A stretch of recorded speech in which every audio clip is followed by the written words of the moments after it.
So thanks, Mike, and I would also like to thank you, Mike, and the other organizers for inviting me here today. It's a pleasure to talk to this audience. The theme of my talk today is rapid learning health systems, and basically what I'm going to tell you is probably best summarized by this picture.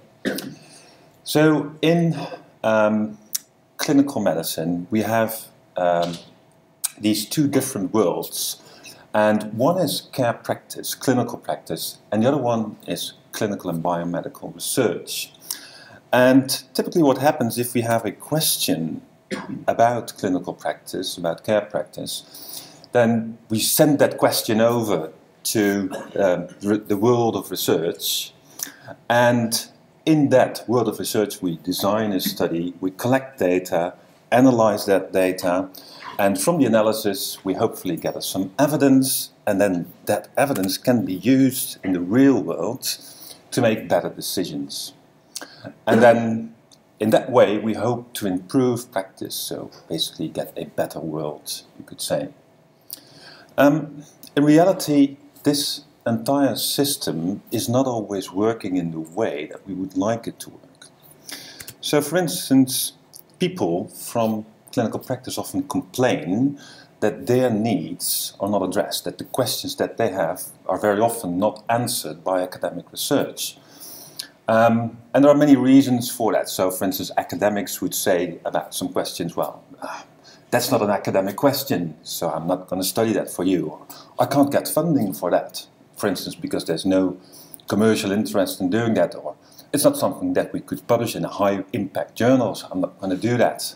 Or it's just replicating some things that we already know, so I'm not going to do that. So there are many reasons why the questions from the real world never reach the world of research. And then the things that are actually being done in the world of research very often do not reach clinical practice. And again, there are a number of reasons why that is the case. So one reason is that many things that we do in the world of research have actually a very poor external validity. So they do not generalize very well to clinical practice. So for instance, in randomized controlled trials, we very often look at very restricted populations and exclude all the patients, for instance, that are very old or have comorbidities or other things. In clinical practice, those are actually the patients that we see very often. So we can't use then the evidence that was gathered in the world of research in the world of clinical practice. Also, we know that a lot of evidence that could potentially be useful in the real world doesn't really reach clinical practice for all kinds of different reasons, and that's often called the second translational gap. So, for instance, many clinical practice guidelines are not fully implemented in clinical practice. Practitioners do not follow clinical practice guidelines, so they don't follow the evidence that we have. So obviously there are problems with this model, and in my talk I'd like to see if we can learn some things from the world of big data, specifically the world of big data within e-commerce, to increase this model or perhaps work towards a different model where we can more quickly and more effectively address questions from the real world and then use the answers to improve that real world, to improve clinical practice. So roughly I'm going to go through 4 topics with you. First I'm going to say a little bit about my field, which is health informatics, and tell you a little bit about the Farr Institute. Then we're going to look at big data in health and care. That's going to be the bulk of my talk. And finally I'll tell you something about rapid learning health systems and finish with a few conclusions. So what is health informatics? Health informatics is about building bridges between different fields. And traditionally those are the fields of medicine and healthcare at the one end, and at the other end the field of computer science and informatics. Now, as you're probably aware, these are quite different fields with different traditions, different cultures, different people, different scientific paradigms. So there are many differences here to be bridged. And it's not always easy to build that bridge, as you can see from the picture actually. In fact, this picture is a few years old already, and I think we're now doing a little bit better. So we're getting there, I think, but it's not always easy. And one of the difficulties also is that it's not just these two fields, it's actually much more. So health informatics also involves other fields like statistics, epidemiology, health economics, behavioral sciences, management science. So it's really very interdisciplinary. So specifically within my institute, we look at the opportunities that electronic health records provide us to improve health and care.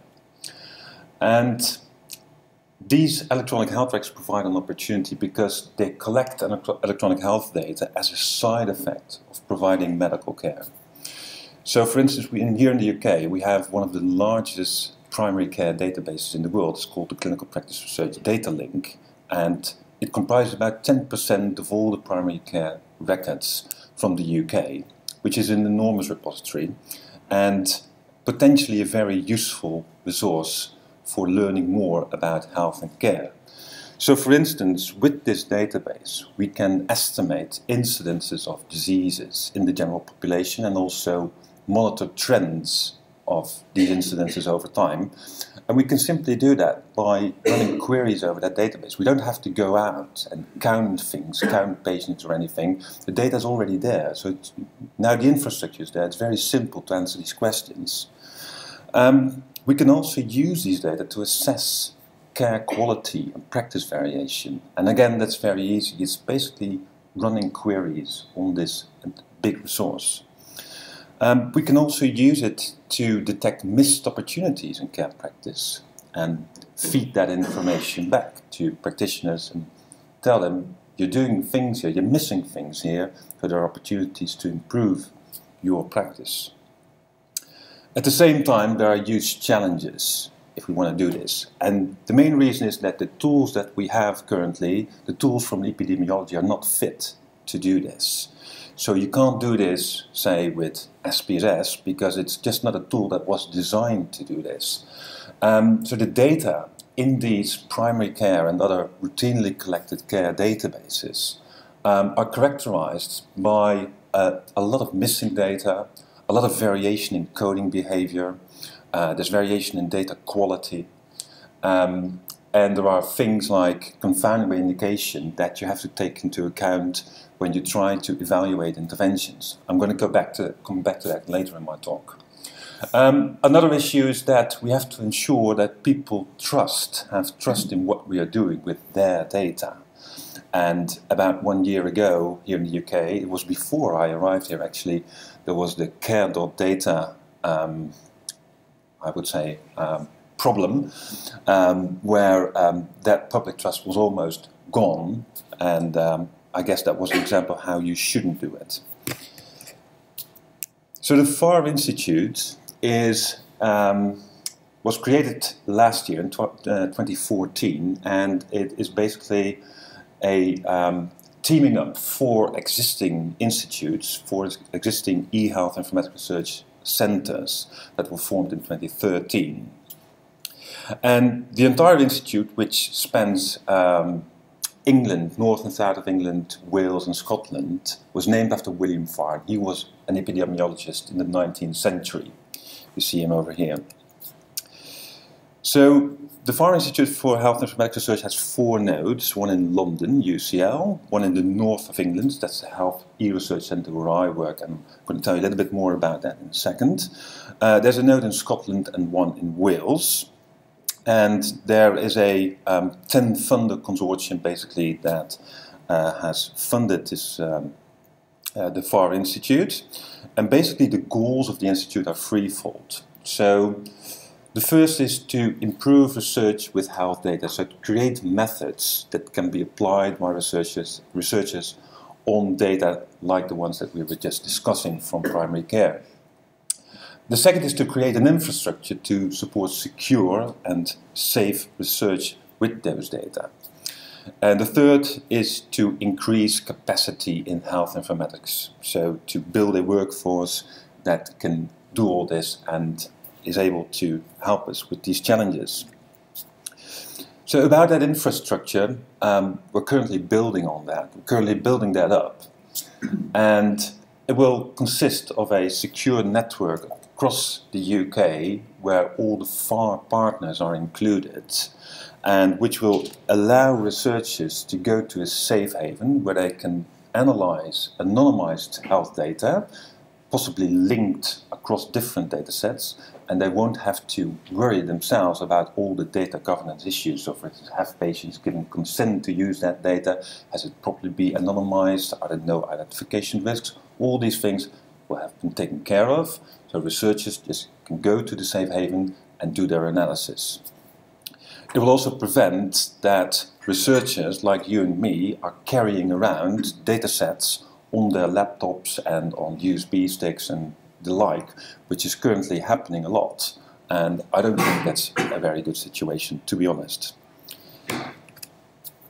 So the Health E-Research Centre is the Farr Institute up the north of England, and it's led by the University of Manchester, where I work. The director is Ian Buchan, and we have academic partners in Lancaster, Liverpool, Sheffield, Newcastle and York.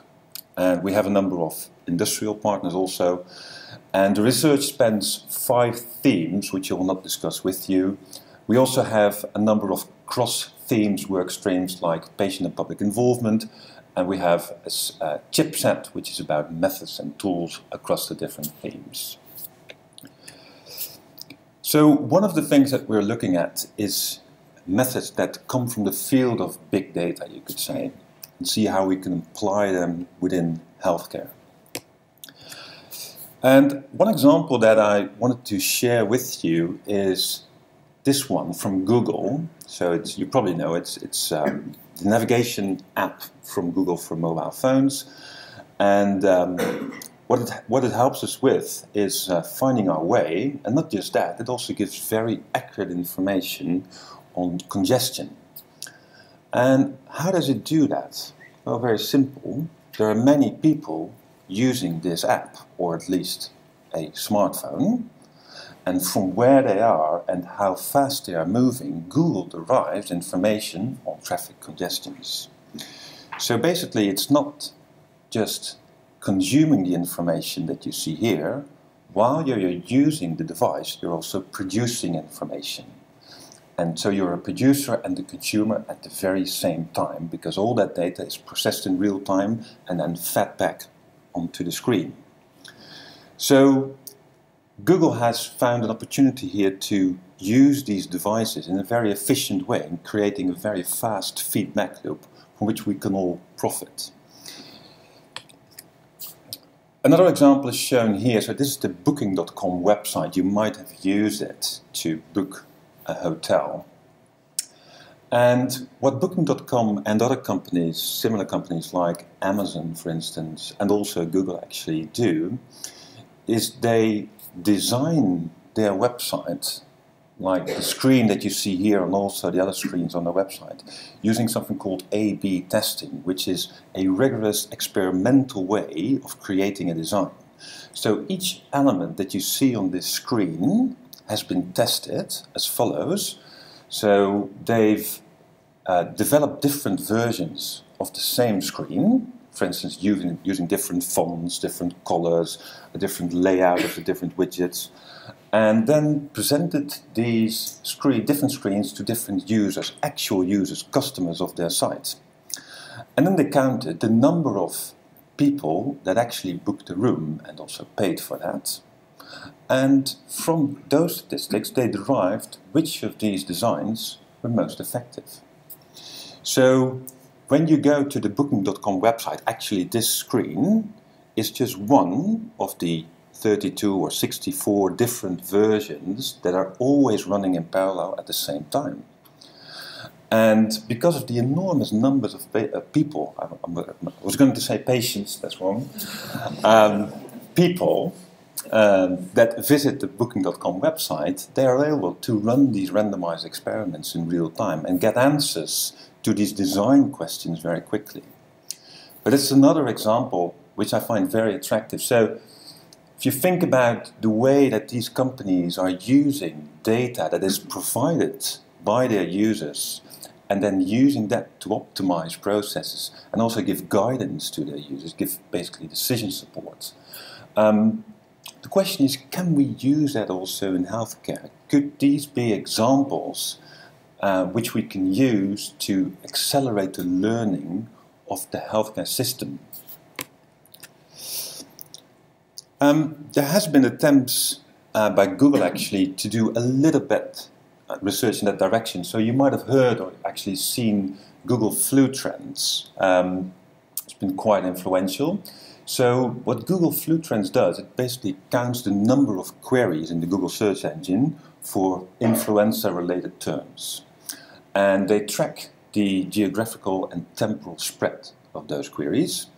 And using that information, they do disease surveillance on influenza. Basically worldwide. Actually, the light-colored areas are not included in Google Flu Trends. I don't know why. So the UK is not included.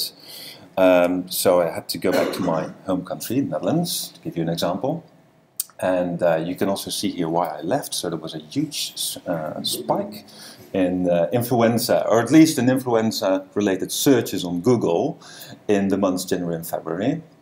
So that's the temporal trend that you can follow there. You can also see the trends from previous years. So I think last year there was a very high peak, slightly earlier than the peak this year. And then below is a map of the Netherlands showing where currently the highest incidence of influenza is probably going to be, again based on Google influenza searches. And actually the method has been criticized quite severely recently, so there's some debate about the accuracy of this way of doing disease surveillance.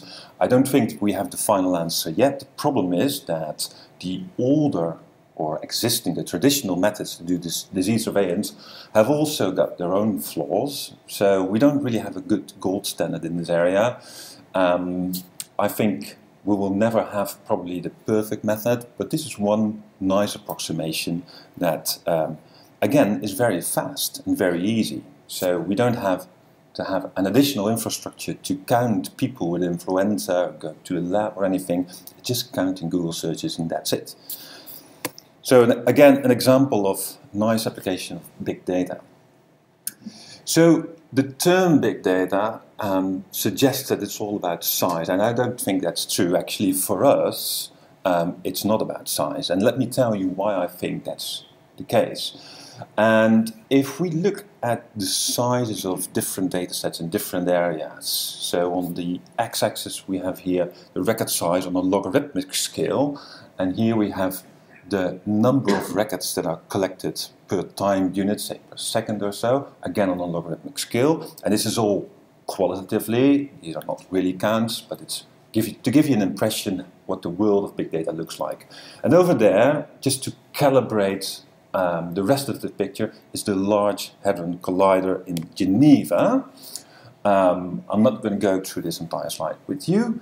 Just remember, this thing produces so many collisions, and from that so many data, that it would fill up 200,000 DVDs per second. That's a lot of information. There's nothing in the world that produces more information than this device. So that's a good point of calibration. We have other big science projects roughly in the same area. So SKA, it's the Squared Kilometer Array. It's a giant telescope. And the other one is also a telescope, so that's astronomy. Also very, very big, a lot of data. We have bioinformatics, which is roughly around here. Pretty large record sizes. The number of records that are collected per time unit is quite a bit smaller, but still substantial.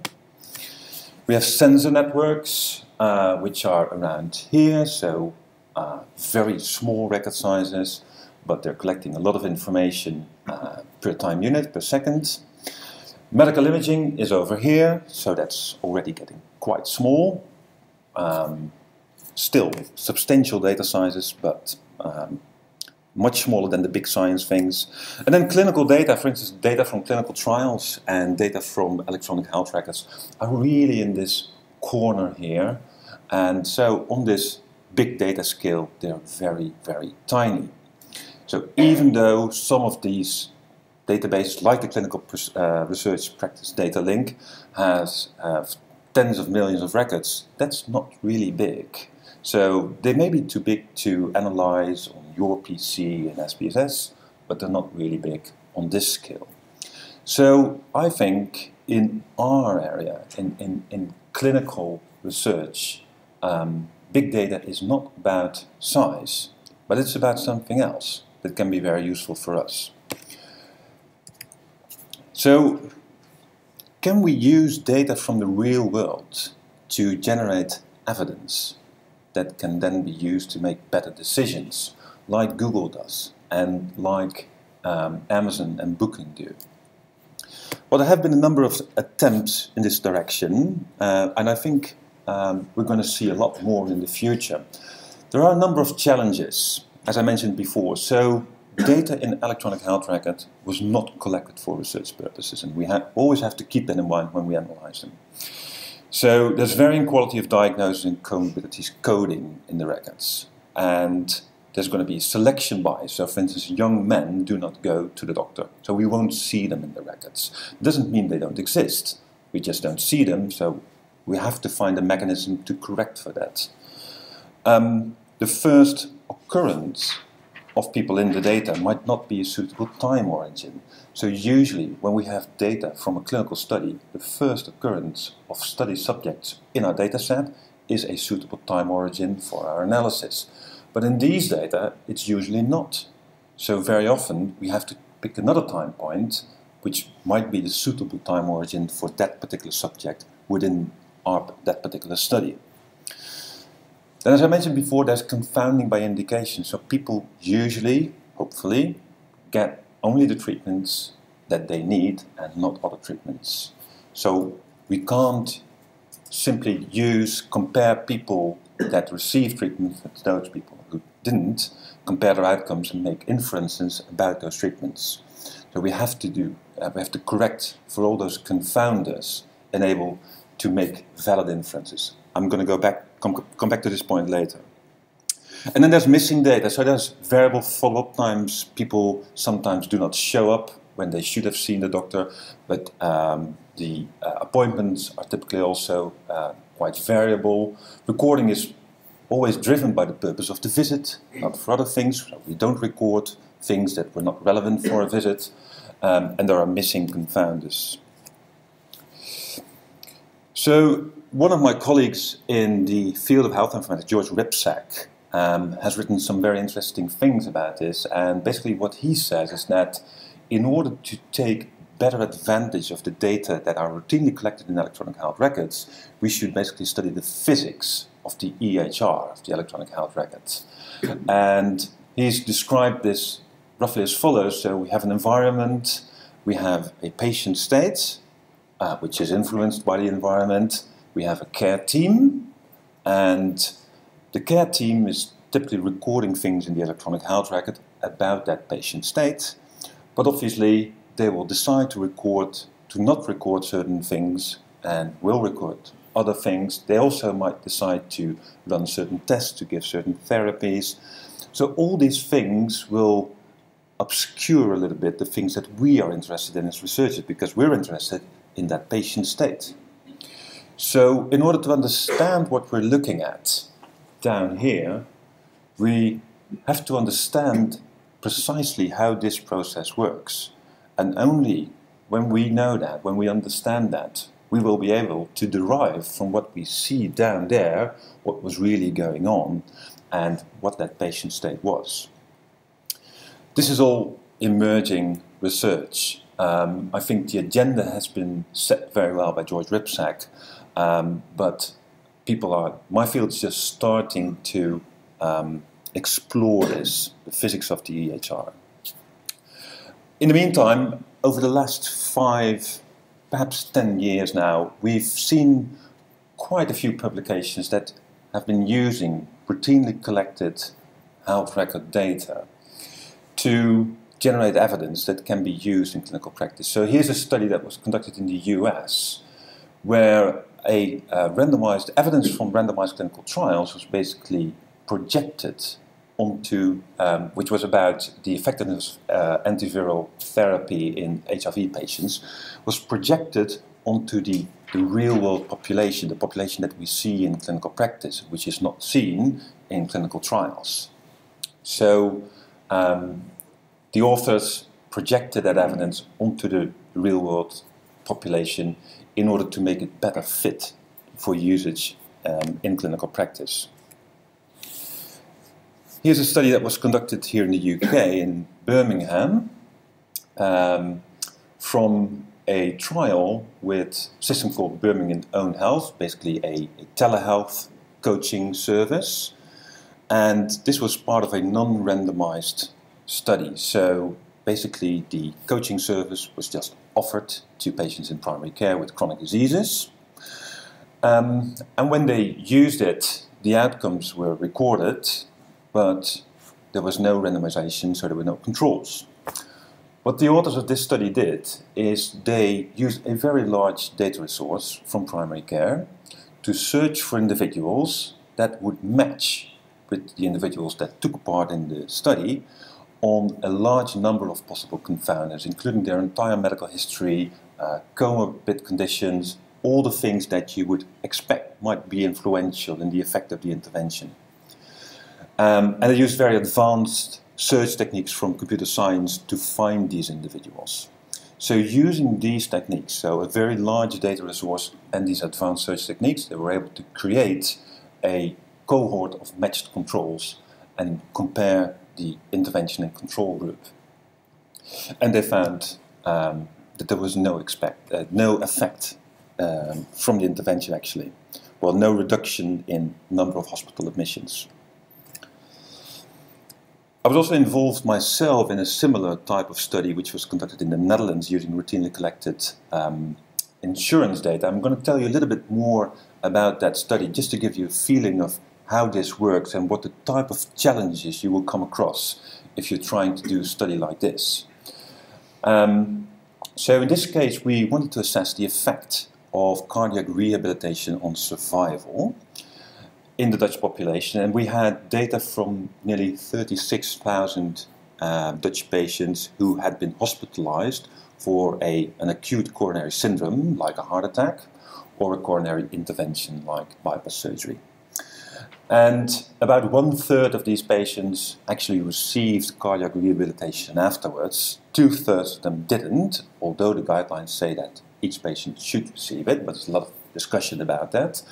And we were interested in trying to find out whether these patients actually benefited from the intervention or not. We had a variable follow-up period, so for some patients we had follow-up data up to nearly 4 years, and for others it was much shorter, just a few months or 6 months, so that was a lot of variation in that.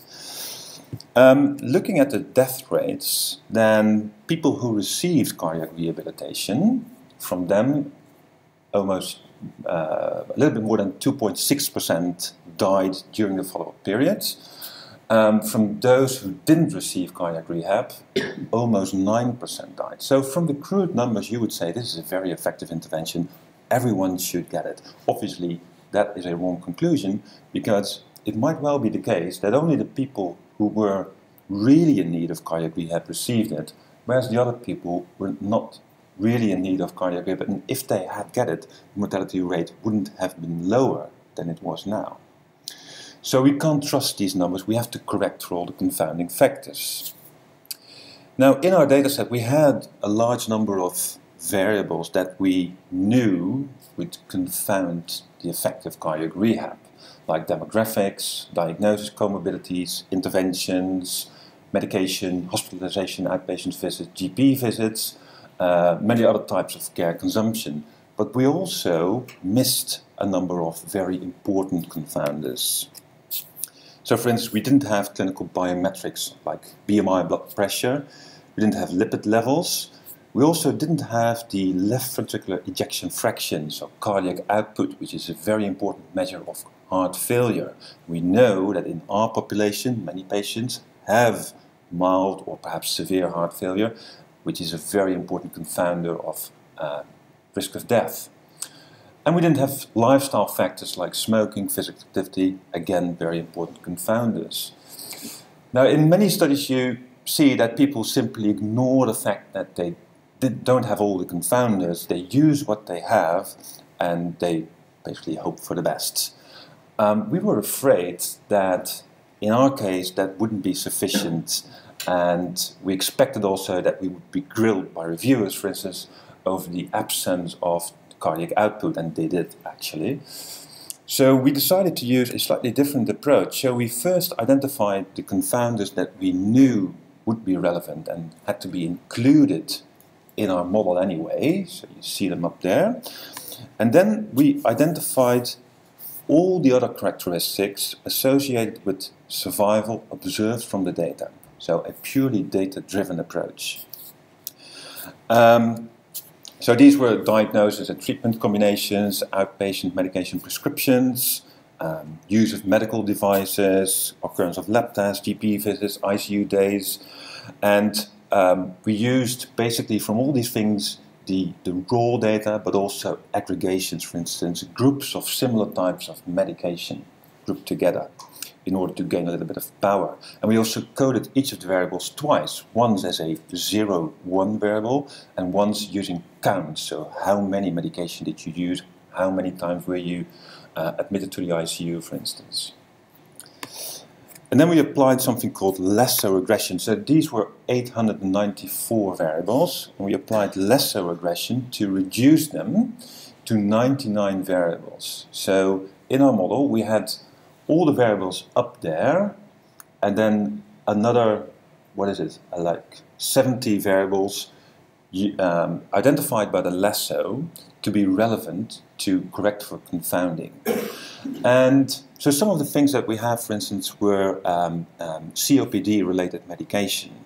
You would wonder, why is that relevant for cardiac rehabilitation? Now, we didn't have smoking status, and we know that many of the heavy smokers have to use COPD medication. So probably that's a proxy, at least for heavy smoking. We also had diuretics in the variables that were selected. Again, not something that would be relevant directly for cardiac rehab, but diuretics are used by people with severe heart failure. And we were missing severity of heart failure, cardiac output. So many of the things that we saw made kind of sense. There were also some things that were difficult to make sense of. Still, we were quite confident that we probably covered most of the confounding through correlations in these variables.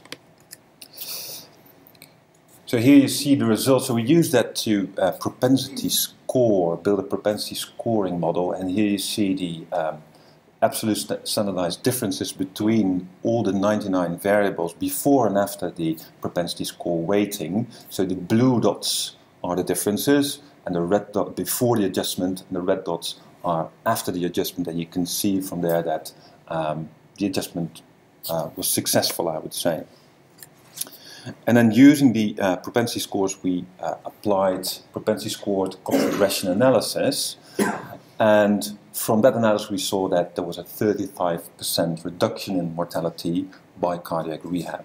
And we believe that this is unconfounded, so it's the true effect of cardiac rehabilitation in the entire population that is eligible for that intervention. So we shouldn't trust the crude death rates to compare the intervention, but in this way we can use observational data, there's no trial, just the things that we observe in practice, to estimate an unconfounded effect of an intervention in practice. What's interesting is that there have been a number of, I'm going to have to improvise here because I'm missing something here. So there have been a number of, quite a few randomized controlled trials in this field of cardiac rehabilitation, and a number of systematic reviews. And then recently, over the last 6-7 years or so, I would say, there have been similar studies like the one that we did in the US and Canada. And now our study is this one, which will be published later this year in European Heart Journal. It's the first one that was done in Europe.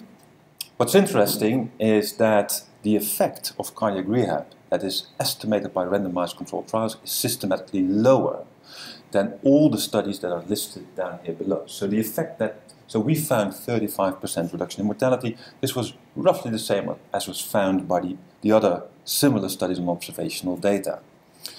And this is something that we typically see, that the results from these types of analysis and observational data are not the same. They don't provide the same answer as randomized controlled trials under very controlled conditions.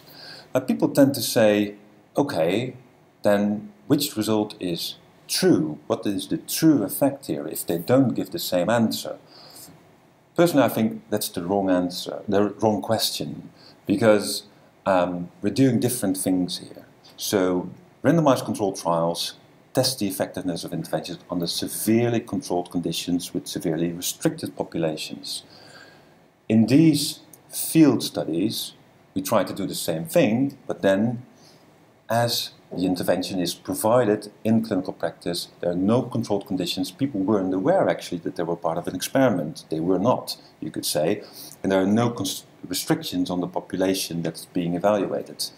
So we're looking at the same intervention, but we're trying to answer a different question. So it's no surprise that the answers that come out are slightly different. We shouldn't worry about that. And certainly we shouldn't think that the results from randomized controlled trials are the gold standard from the things that we find in the field, so to say. Sorry, what was the effect size in the trial, just for curiosity? In the trials? Well, up to 15–20% roughly. It varies. So there's one recent trial actually from the UK, published in Heart, 2012. No effect of cardiac rehabilitation, quite surprisingly. There's been a lot of debate because of the trial. Some people say it wasn't conducted properly. Well, a lot of debate. It's called the RAMIT trial. But on average, if you look at the Cochrane review, which was published around the same time, I think that has an average effect of cardiac rehab, which is around 15% reduction in mortality rates.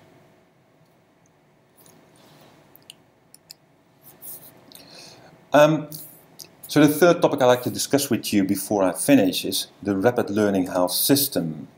So going back to the picture that we saw earlier, we'd like to bring these two worlds a little bit more close together, or actually build more bridges between them.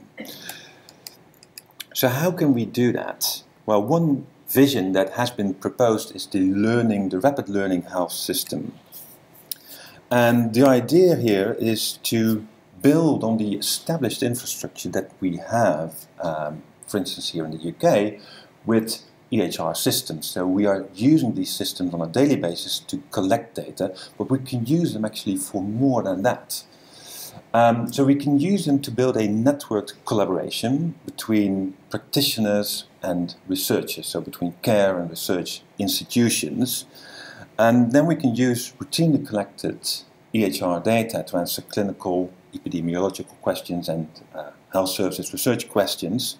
But we can also use EHR, so the existing infrastructure, to conduct pragmatic trials, and I will give you an example of what I mean by that in a second, and also to translate knowledge to practice.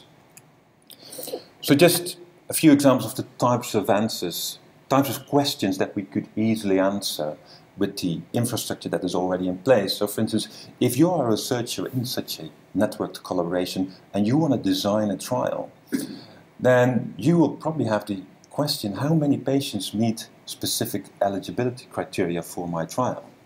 Well, in this rapid learning health system, this network collaboration, you would send out that query to your partners in the network. They would run that query on their data and send you back the results. Similarly, if you like to track the outbreak of an infectious disease, again, you can send the query, the relevant query, to your partners in the network, ask them to run it on a daily or weekly basis and send the results to you. In the same way, we could monitor the side effects of new drugs within the network. We can even go a little bit further than that. So remember the example that I gave you earlier on from Booking.com, who were running all these small experiments while using their service. Can we actually do the same in such a rapid learning health system? The answer is yes, I think. And there's a colleague of mine from Manchester, Tjeerd van Sta, he's also from the Netherlands, who works on that. So they're called pragmatic point-of-care clinical trials.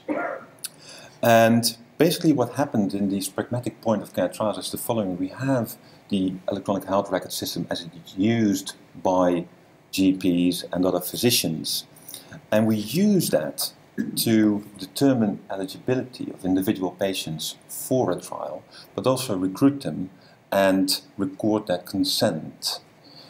So for instance, and this is from an actual study that has been conducted in this way, the system can show a pop-up saying this patient is eligible for a study. And then you can decide as a doctor to recruit the patient or to say, I think this patient is not eligible, patient would like to have some time to think about it.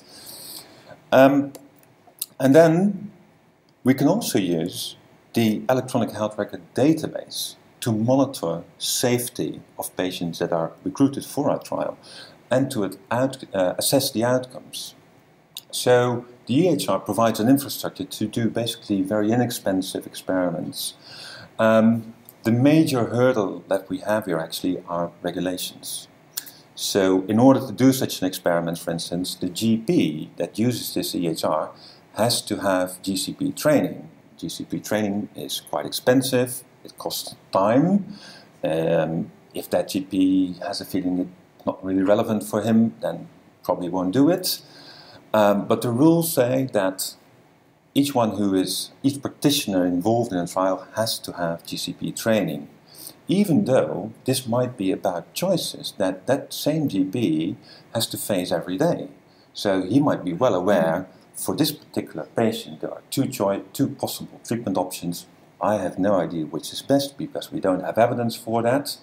And this is just a very simple way of testing it. The infrastructure is there, the technology is there, the methods are there, and we're trying in Manchester to build this up, this methodology, and hopefully we can find a way to cope with all the rules that we have around clinical trials and do this very effectively on a large scale. And then finally we can also use the same EHR to give feedback to clinicians. And here's an example again from Manchester. This is one of the things that we are building in Manchester. It's a medication safety dashboard, and it gives feedback on a number of patients that are taking potentially unsafe combinations of medication.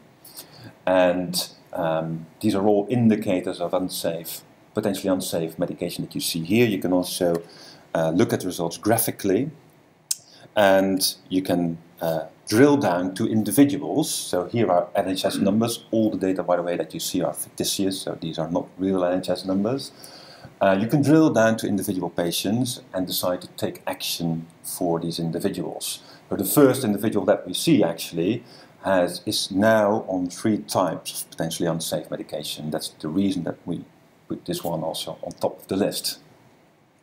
So that's a way of EHR-based decision support, so a way to feedback information and evidence into practice in a very direct way. Right, I'd like to finish with some conclusions. So I think the world of e-commerce provides attractive examples of real-world big data applications, and I think we can use the same ideas and concepts to bridge research and practice in the health domain. And this is not about size, it's about other things. It's about using real-world data in a very effective way to immediately make better decisions. The required infrastructure to do this is already in place. We have it. We have computer networks, we have electronic health records. They are being used on a daily basis to collect all the relevant information. So the infrastructure is already there. The only thing we have to develop are proper methods to do it, and perhaps some modifications in all the rules that we have, for instance, around clinical trials. As I mentioned, the challenges, methodologically speaking, are not about size. It's not about huge amounts of data. It's about sense-making of those routinely collected data. I'd like to thank my collaborators that helped me in some of the work that I presented today, and thank you for listening.